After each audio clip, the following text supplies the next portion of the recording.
কাদের কুলের বউ গো তুমি, কাদের কুলের বউ, কাদের কুলের বউ গো তুমি, কাদের কুলের বউ।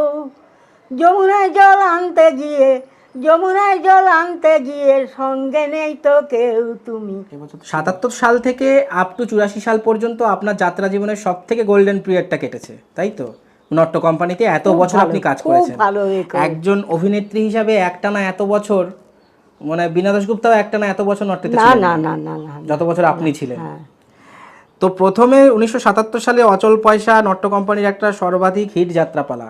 অচল পয়সার সম্পর্কে যদি কিছু বলেন, কেমন যশ হয়েছিল? খুবই ভালো হয়েছিল। আপনি কোন চরিত্রটা করতেন ওখানে?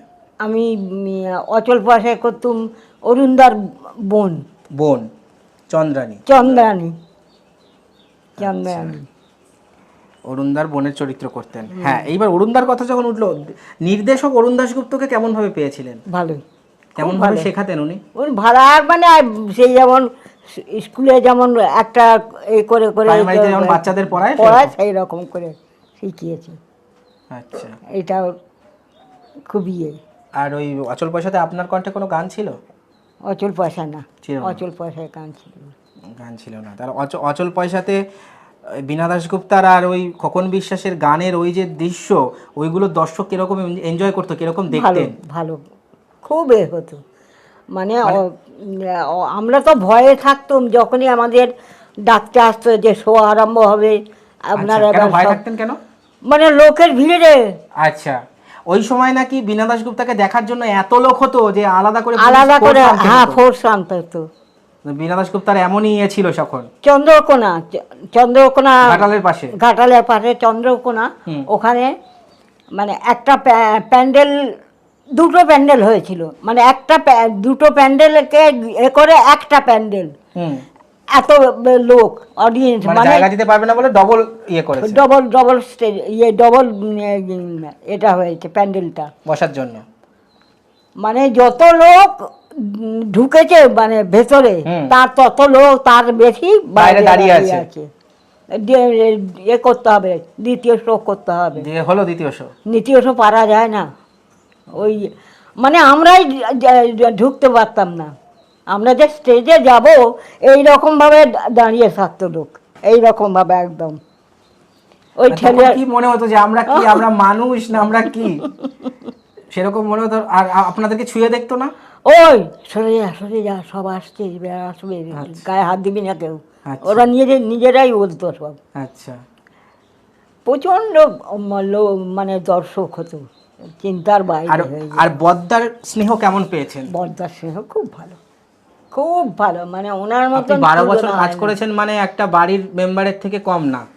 আমাদের মহাজাতি সদনের বৈশাখ মাস বাড়িতে, ওনার বাড়িতে সব লোক খাবে। এটা কি দল ছুটি হওয়ার পরে? না, দল চলছে, বৈশাখ মাসে খাওয়া হবে বাড়িতে, শো করে সব যাবে বাড়িতে খেতে। মানে কোন দিন, পয়লা বৈশাখ বা কিছু? পয়লা বৈশাখ বলছি তো। হ্যাঁ, আর পয়লা বৈশাখে তো বিশাল করে অনুষ্ঠান করতে, বিশাল অনুষ্ঠান হতো, বড় বড় মিষ্টি দিত সবাই। ওরে বাপ রে, মিষ্টির প্যাকেট চিন্তা করতে, বড়দিনে কেকের প্যাকেট আলাদা, মিষ্টির প্যাকেট আলাদা। কেকের প্যাকেটগুলো এইরকম ছোট ছোট, কত সাইজ দেখাবো। আর ওই এখন যে জল ভরা সন্দেশ, নকুরে অর্ডার দিয়ে বানাতো। নকুরে না, ওটা ইয়ের ওই যে বউবাজারের দোকানটা, ভীমনাগ নয়, আমার নাম ভুলে গেছি। নকুরের দোকানে উনি অর্ডার দিত, নকুরের দোকানে অর্ডার দিত। আর ওটা নামটা ভুলে গেলাম। অনেকে বলে মাখনলাল নট্ট নাকি কিপটে ছিল, কিন্তু আপনার কি মনে হয় মাখনলাল নট্ট কিপটে ছিল? কখনো না, কখনো না। কাজের বেলায় এবার খেতে সব ভেঙে গেছে, আমরা গিয়ে করেছি, সব জায়গা দিয়েছে, খেতে বসেছে, সব খেতে দিয়েছে। রান্না হয়েছে মুগের ডাল, একটা ছেঁচড়া হয়েছে, ইলিশ মাছ দাগা পেটি সমান ভাজা, সর্ষে ইলিশ, ডিম ভাজা, মাছের মাংস, খাসির মাংস, আমের চাটনি, আর রসমালাই আর ওই জল ভরা সন্দেশ। এটা উনি সবাইকে তদারকি করে খাওয়াচ্ছে, সব খাওয়াচ্ছে। এবারে খাচ্ছি খেতে দিদি তোমাকে দেবো মিষ্টি? আমি হ্যাঁ দে, দিয়ে দিন। আরে কি একটা নিয়ে এ করছিস, দে সব ঢেলে দে। গিয়ে বড়দাকে বলেছে, সব ঢেলে দিয়েছে আমার পাতে, ঢেলে দিয়ে গিয়ে বড়দাকে বলছে, আপনি বাবু কটা রসগোল্লা খেতে পারতেন? বাবু বাড়তি দি সব আরও খাইব। হ্যাঁ দে, খাবে কটা দে। মানে ভরপেট সব খেয়েছি, মাছ মাংস তখন এবার মিষ্টি খাবেন? ইলিশ মাছ আমার খুব প্রিয় জিনিস, ভাজাও খেয়েছি, ঝালেও খেয়েছি, সব কিছু খেয়ে এ করে তারপরে দিয়েছে, খেলুন, খেয়ে খেয়ে গুনে গুনে গুনে গুনে খেয়ে নিল, নিয়ে 42টা খেয়েছিলাম, বাপরে। বেশি খেতে পারিনি। তারপর আবার বর্দা ফের নিয়ে এসেছে একটা জায়গা করে মিষ্টি নিয়ে এসে বলছে, বাড়তি, ও তো বাংলার কথা বলতো, বাড়তি তুই যদি এইগুলো খাইতে পারিস, আমি তোর সরস্বতী পূজায় একখান শাড়ি দিব। আরও এ চেপে গেছে, আরো খেতে হবে? আরও খাবো। হ্যাঁ, শাড়ি যখন একটা পাবো বর্দার থেকে, তখন 25টা আরো, তখন আরও খায়। বললাম হ্যাঁ তুই খা, আমি বইয়ে আছি, তুই খা।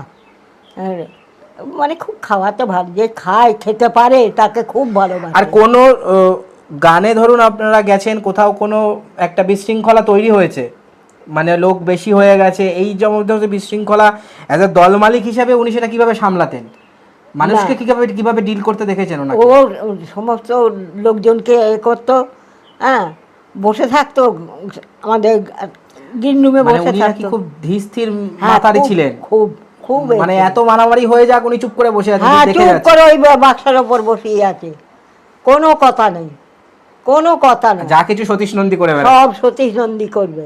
আর যে ক্যাশিয়ার সে তো বুড়ো, তার তো ক্ষমতা নেই, সে ওই ক্যাশ আগলি বসে আছে, এইরকম এ করতো। তারপরে বর্দা চলে যাওয়ার পর তারপরে বৈকুণ্ঠতে যখন আপনি ছিলেন তখন কি সূর্য দত্তর সঙ্গে আপনার ইয়ে হয়েছিল? একদিন উনি এসেছিলেন, মানে বাংলাদেশ থেকে এলেন, বললেন আজকে ওরা সবাই মাস্টারমশাই বলতেন সকলে, গুরুমশাই, গুরুমশাই আসবে আজকে, গুরুমশাই। তবে দেখতে শুনতেই খুব বিশাল লম্বা, এইরকম আবার রিলিজ করছে, হাড় কিটকিটিয়ে আসলো, একটা পিঁড়ে, চৌকির মতো পিঁড়ে আছে, তার বসতে দিল, এদিকে করলো, ওইতেই খাওয়া দাওয়া করলো। কি খেলো? দুধ আর ভাত। আচ্ছা, আর কিচ্ছু খেলো মানে না। ওনার বোঝানো বা যাত্রা সম্পর্কে কিছু বলা, সেই সব কিছু সুযোগ আপনার হয়? কিছু করেনি। আচ্ছা।